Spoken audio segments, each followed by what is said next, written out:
ఉత్తరప్రదేశ్ రాష్ట్రానికి 33.5 లక్షల కోట్ల పెట్టుబడులు వచ్చాయట.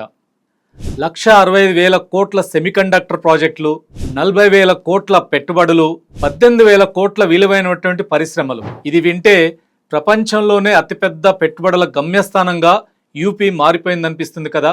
కానీ ఒక ప్రశ్న, ఈ పెట్టుబడులు నిజంగానే వస్తున్నాయా, లేక కేవలం కాగితాల మీద సంతకాలు చేసిన ఎంఓయూలతో ప్రజల్ని మోసం చేస్తున్నారా? ఇప్పుడు బయటకు వచ్చిన వివరాలు చూస్తే భారీ పెట్టుబడులు ప్రకటించిన కొన్ని కంపెనీలకు సరైన రికార్డులే లేవు. కొన్ని కంపెనీలు అసలు వ్యాపారమే చేయలేదు. మరికొన్ని మూతబడే పరిస్థితులు ఉన్నాయి. అలాంటప్పుడు ప్రభుత్వం 1,000 కోట్ల పెట్టుబడులు వచ్చాయని ఎలా ప్రకటించింది? యూపీలో లక్షల కోట్ల పెట్టుబడుల గుట్టేంటి? ఈ విషయాలు తెలుసుకుందాం. ముందుగా ఒక విషయం తెలుసుకోవాలి. ఎంఓయూ అంటే మెమోరాండమ్ ఆఫ్ అండర్స్టాండింగ్. అంటే రెండు పక్షాలు భవిష్యత్తులో కలిసి పనిచేయాలనే ఉద్దేశంతో చేసుకునే ఒక అవగాహన ఒప్పందం మాత్రమే. ఇది చట్టబద్ధమైన పెట్టుబడి కాదు. డబ్బు పెట్టుబడి పెట్టినట్టు కాదు, ఫ్యాక్టరీ నిర్మించినట్టు కాదు, ఉద్యోగాలు ఇచ్చినట్లు అసలే కాదు. కేవలం భవిష్యత్తులో పరిశీలిస్తాం అనే స్థాయి పత్రం మాత్రమే. అంటే ఎంఓయూని అసలు పెట్టుబడిగా చూపించడం, ప్రజలను తప్పుదోవ పట్టించడమే. 2023లో యోగి ప్రభుత్వం గ్లోబల్ ఇన్వెస్టర్స్ సమ్మిట్ నిర్వహించింది.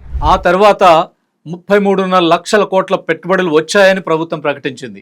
ఈ సంఖ్యను ఎన్నికల ప్రచారంలో, మీడియాలో, ప్రతి వేదికలో పదే పదే ప్రచారం చేసింది. యూపీ పెట్టుబడుల్లో నెంబర్ 1 అని, 2030 నాటికి $1 ట్రిలియన్ ఎకానమీ అని చెప్పడం మొదలుపెట్టింది. కానీ ఇప్పుడు అసలు కథ బయటపడుతోంది. యూపీ ప్రభుత్వం చెప్తున్న వాటిలో అత్యంత పెద్ద ఎంఓయూ చేసుకున్న కంపెనీ 1,65,000 కోట్లు.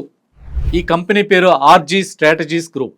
సెమీకండక్టర్ పరిశ్రమలు ఏర్పాటు చేస్తామని యూపీ ప్రభుత్వంతో ఒప్పందం చేసుకుంది.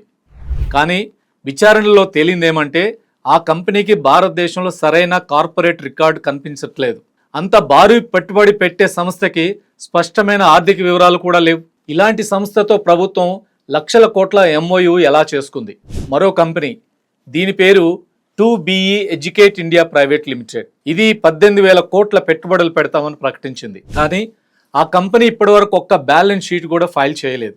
అంతేకాదు ఆ కంపెనీని మూసివేస్తున్నామని స్వయంగా డైరెక్టర్ చెప్తున్నట్టుగా సమాచారం తెలుస్తుంది. అయితే ఇలాంటి కంపెనీ 1,000 కోట్ల పెట్టుబడులు ఎలా పెడుతుంది?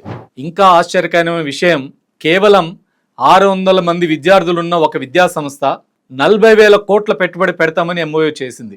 ఒక చిన్న కాలేజీ దేశంలోని పెద్ద కార్పొరేట్ కంపెనీల కంటే ఎక్కువ పెట్టుబడి పెడుతుందా? ఈ ప్రశ్న సహజంగానే వస్తుంది కదా. మరో కంపెనీ, దీని పేరు పూచ్ ఏఐ.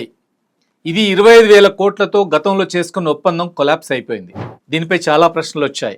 ఒక ఎన్జిఓ సంస్థ కూడా 1,400 కోట్ల పెట్టుబడులు పెడతామని ఎంఓయూ చేసింది. విచారణలో ఆ సంస్థ ఊరు పేరు కూడా దొరకని పరిస్థితి.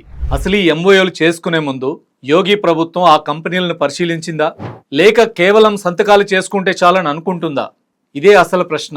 అంటే యూపీ ప్రభుత్వం ఏ కంపెనీ అయినా సరే, మీరు ఎంత చెప్పినా సరే అని ఎంఓయూ చేసుకుంటుందా, లేక ఆ కంపెనీ ఆర్థిక పరిస్థితి, ఆడిట్, గత వ్యాపార చరిత్ర, నిధులు అన్ని పరిశీలిస్తుందా? ఒకవేళ నిజంగా పరిశీలించి ఉంటే ఇలాంటి కంపెనీలు ఎలా ఎంపికయ్యాయి? యూపీతో పాటు దేశంలో అనేక రాష్ట్రాల్లో ఇదే పరిస్థితి కనిపిస్తుంది. గ్లోబల్ ఇన్వెస్టర్ సమ్మిట్ నిర్వహిస్తారు, లక్షల కోట్ల ఎంఓయూలు ప్రకటిస్తారు, మీడియా ముందు భారీ సంఖ్యలు చెబుతారు. కానీ కొన్ని సంవత్సరాల తర్వాత చూస్తే ఆ పెట్టుబడుల్లో చాలా వరకు అసలు అమలు కావు. అంటే ఎంఓయూలు ప్రచారానికి ఎక్కువ, పరిశ్రమలకు తక్కువ అన్నమాట. ప్రతి ప్రభుత్వం జనానికి లెక్కలు చెప్పాలి. ప్రకటించిన ఎంఓయూల్లో ఎన్ని అమలయ్యాయి, ఎన్ని ఫ్యాక్టరీలు ప్రారంభమయ్యాయి, ఎంత డబ్బు నిజంగా వచ్చింది, ఎన్ని ఉద్యోగాలు వచ్చాయి, ఎన్ని ఎంఓయూలు రద్దయ్యాయనే అంశాల్ని ప్రజలకు చెప్పాల్సిందే. ఎందుకంటే కాగితాలపై రాసుకునే ఎంఓయూకి ఏ విలువ లేదు. గ్రౌండ్ రియాలిటీనే అసలు ప్రమాణం. ప్రజలకు లక్షల కోట్ల ప్రకటనలు అవసరం లేదు. నిజంగా పనిచేసే పరిశ్రమలు కావాలి, స్థిరమైన ఉద్యోగాలు పెరగాలి, పారదర్శకత ఉండాలి. ప్రభుత్వం చెప్పే ప్రతి సంఖ్యకు ఆధారాలు కనిపించాలి. ప్రచారం కోసం భారీ అంకెలదేముంది, ఎన్నైనా చెప్పొచ్చు.